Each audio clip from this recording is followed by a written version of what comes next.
Bonjour et bienvenue pour vos guidances de la deuxième quinzaine du mois de juillet 2024. Donc, je vous fais une petite introduction rapide, puisqu'ensuite, je vais devoir changer l'angle de la caméra pour que vous puissiez voir les cartes. Comme l'étalement est assez grand, c'est difficile de tout mettre, étant donné que, comme vous le savez, je ne suis pas dans mon environnement habituel. Je n'ai pas encore eu le temps d'aller acheter un anneau, enfin un socle avec anneau lumineux. Donc, je me débrouille avec ce que j'ai. Alors, je vous rappelle que ce sont des guidances générales. Ne prenez que ce qui résonne avec vous. Ce ne sont ni des prédictions, ni des prévisions, mais davantage des énergies avec lesquelles vous pouvez travailler. Si votre signe solaire ne vous parle pas, n'hésitez pas à consulter votre ascendant et votre signe lunaire. Vous trouverez également dans la description tous les liens vers les différentes playlists, les différentes vidéos. Vous y trouverez également mon adresse mail si vous souhaitez un accompagnement ou une guidance personnalisée. Et je vous dis à tout de suite. Bonjour les scorpions, bienvenue pour votre guidance de la deuxième quinzaine du mois de juillet 2024. Alors, nous allons commencer par l'énergie générale de la période. Et j'ai deux cartes qui sont venues, elles sont tombées.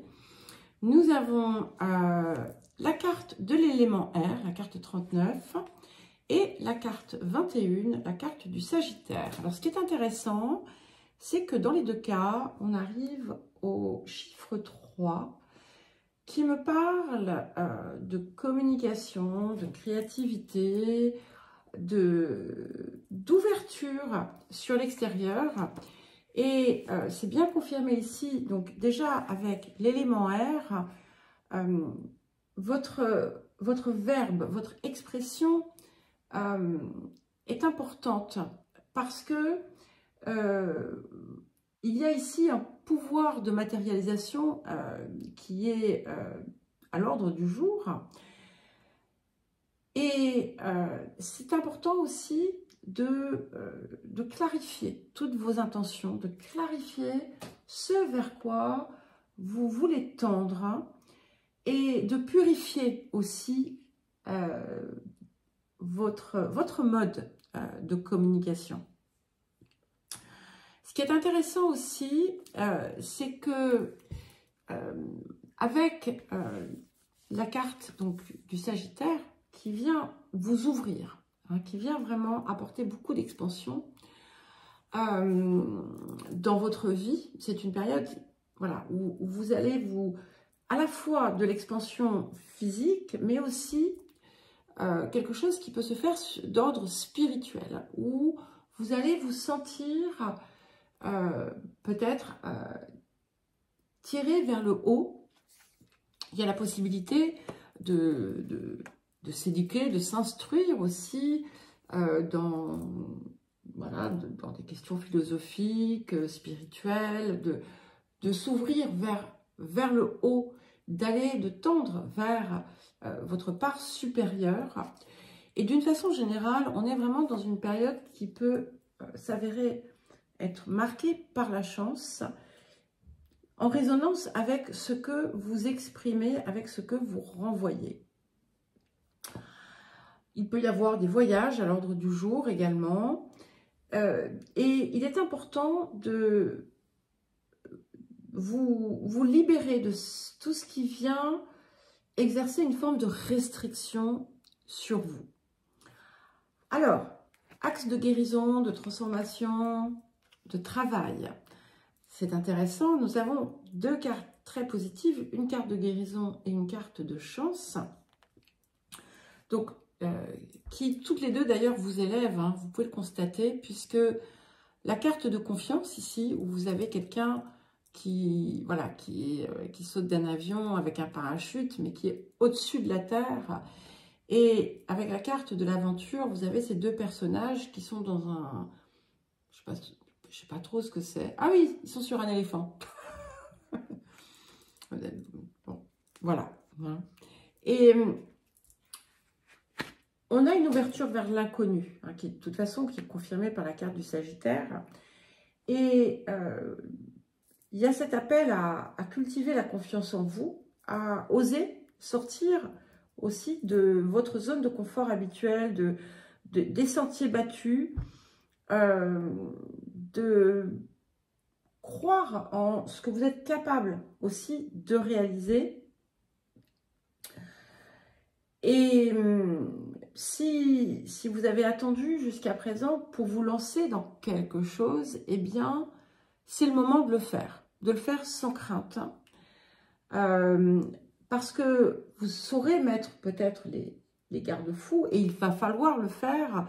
Je vais y revenir, mais en posant donc les énergies actives, on a effectivement des zones de risque, mais c'est à vous de savoir les naviguer. Alors, le rapport à l'abondance, nous avons la carte détoxication des amitiés. Alors, j'ai fait les balances juste avant vous. Je sais que JP va dire, mais c'est normal, je suis ascendant balance. Donc, qui avait également cette carte. Et comme je leur ai dit, c'est au-delà, hein, bien entendu, des relations. Ça les inclut, bien entendu, mais c'est bien plus que ça. Et vous voyez, quand je vous parlais de purifier l'air dans vos paroles et dans tout le reste, donc c'est confirmé ici, où effectivement déjà, si vous avez tendance à passer du temps avec des gens qui ont tendance à plomber un peu l'atmosphère, à être toujours dans le négatif, à toujours se plaindre, si vous-même avez cette tendance, sans peut-être vous en rendre compte, eh bien, il va falloir déblayer tout ça. Hein. Et c'est important d'aller chercher et cultiver ce qui, au contraire, va élever votre vibration, votre énergie, va vous porter vers le haut. Et ça comprend, bien entendu, aussi la façon dont vous pensez et la façon dont vous vous exprimez. Et en cette période, ça va être extrêmement important de travailler dessus. C'est confirmé là, hein, bien entendu, avec l'élément R. Et j'ai ici aussi oublié de prendre le message du vieil indien, même si je ne le lis qu'à la fin pour conclure. Je le prends déjà pour vous, les scorpions. Et nous allons commencer par les énergies, nous allons continuer, pardon, par les énergies actives de la période. Alors, ici, ce qui semble marquer un petit peu la période, c'est qu'il y a quelque chose qui vous a mis dans une situation inconfortable. Alors, ça peut être un problème de santé, ça peut être un problème professionnel, un problème familial, tout autre, d'accord? C'est pas nécessairement acté dans le temps, mais voilà, ça peut être aussi bien proche que lointain. C'est quelque chose qui, en tout cas, qui agit comme une contrainte sur vous. Et qui, comment dire, dont vous n'avez pas totalement réussi à vous débarrasser et que vous sentez peser sur vous peut-être comme une épée de Damoclès. Et il y a beaucoup ici qui est en lien avec votre façon de penser. C'est-à-dire que vous pourriez parfois vous laisser submerger par votre petit diable intérieur qui vous susurre des pensées négatives et que vous laissez faire. Et vous pourriez parfois aussi, pour certains et certaines, avoir tendance à imaginer le pire, à redouter d'être trahi, d'être et à parler peut-être aussi, à verbaliser ce genre de choses. Ouais, les gens sont comme ci, les gens sont comme ça, le monde est pourri. Ok, je ne dis pas que ce soit faux, c'est pas ça. C'est qu'en fait, quand vous naviguez dans cette énergie, eh bien, en fait, vous vous faites du mal. C'est-à-dire que vous portez votre attention sur ce qui est négatif. Et quand on porte son attention sur des choses négatives sur lesquelles on n'a pas forcément de contrôle, eh bien, c'est ce qu'on attire à soi d'une certaine façon. Et si au contraire, vous focalisez votre énergie sur ce que vous pouvez faire de positif, eh bien, même si vous n'allez peut-être pas changer le monde, eh bien, vous y contribuez, même à votre toute petite échelle. Et ça, c'est quelque chose qu'il est important de comprendre. Il y a effectivement des risques, toujours. Hein, peut-être qu'il y a quelqu'un qui ne vous veut pas du bien et qui cherche à vous piéger. Peut-être que, voilà, ça fait partie des choses de la vie, mais qui ne doivent pas vous étouffer et vous laisser vous restreindre à cause de ça. Et effectivement, il est important aussi pour vous de trier vos relations, parce que, et ça ressort régulièrement, il n'y a pas forcément que des gens bien intentionnés autour de vous. Mais, en fait, vous le savez, donc on vous invite à ne pas aller les chercher, ces gens. D'accord? Alors, il y a peut-être des risques de virus en cette période. Donc, soyez vigilants, vigilantes. Je ne sais pas pourquoi je vous dis ça. Mais c'est possible. Hein. Et n'oubliez pas aussi que votre petit diable intérieur, c'est aussi comme un virus. Il agit comme un virus. Et vous ne devez pas le laisser vous étouffer. Parce que ce que l'on voit, c'est que c'est un petit peu comme si il y a deux énergies très différentes. Parce que je viens au positif, parce que là, je suis en train de vous parler de ce qui se passe un petit peu en vous, mais il y a des choses extraordinaires là, qui se manifestent dans votre vie. Mais vous les enfermez. Vous pourriez avoir tendance à les enfermer. Et il va être important justement de sortir de cette énergie parce que vous allez retrouver là, vous allez retrouver quelque chose que vous aviez perdu. Ce quelque chose pour moi, c'est la fougue, c'est l'envie de créer, de faire, d'être, de vivre, de donner le meilleur pour vous. Et ce qui est intéressant, c'est que maintenant, vous êtes en capacité de le faire. Et il y a peut-être eu des choses ces derniers temps qui sont venus vous mettre dans l'embarras ou vous mettre en situation difficile ou désagréable et qui ont du coup mis un frein à certaines avancées, certains projets, mais c'était en réalité nécessaire pour vous permettre de clarifier ce que vous désirez vraiment et de ne plus faire de concessions autour de ça. Et ce qui est intéressant, c'est qu'on a des accords, des ententes, des partenariats qui vont vous réjouir.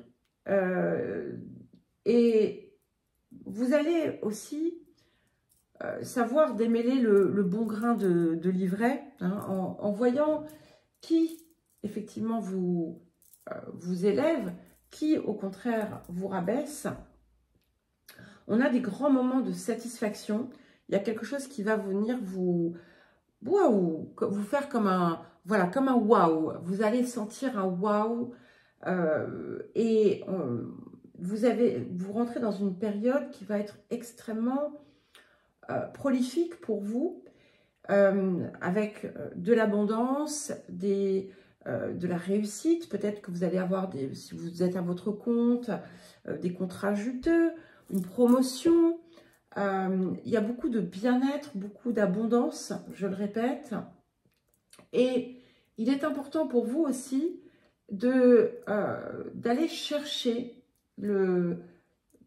comment dire, la connexion avec votre part supérieure, parce que c'est ce qui vous aide aussi à aller plus haut et à aussi cultiver en même temps l'expansion dans votre vie. C'est un petit peu comme si les deux étaient liés, vous voyez? Et plus vous êtes, plus vous vous laissez tirer vers le bas, en cultivant du négatif, plus les circonstances extérieures pèsent. Plus au contraire, vous montez vers le haut, plus vous rentrez dans l'expansion, l'abondance. On a de très très bonnes nouvelles aussi qui viennent, des moments partagés extrêmement heureux. Maintenant, voilà, il va y avoir aussi, il va être important pour vous de ne pas vous laisser happer par vos faiblesses, de ne pas dilapider ce que vous avez, de prêter attention à tous les détails, en quelque sorte, de ne pas vous faire avoir, parce que, je ne sais pas si vous le savez, mais en ce moment, il y a beaucoup de, on va dire, d'escroqueries, d'arnaques, de trucs comme ça. Je ne dis pas que ça va vous arriver, hein. C'est qu'on vous appelle à, justement, cadrer les choses, être vigilant, être vigilante. Et ce que l'on vient vous dire aussi, c'est que si vous avez eu un moment de faiblesse physique, eh bien, vous allez retrouver votre énergie pleine et entière. Alors, pour terminer, un message du vieil indien. Sais-tu pourquoi le silence est doux? Car il est maître même de l'aigle et du loup. Il est l'absence de pourquoi, l'évidence du tout. Il faut parfois savoir silence faire, afin de véritablement pouvoir écouter et ainsi mûrir son regard sur les choses. Voilà les scorpions, je vous souhaite une belle deuxième quinzaine de juillet. Je vous embrasse et je vous dis à très vite.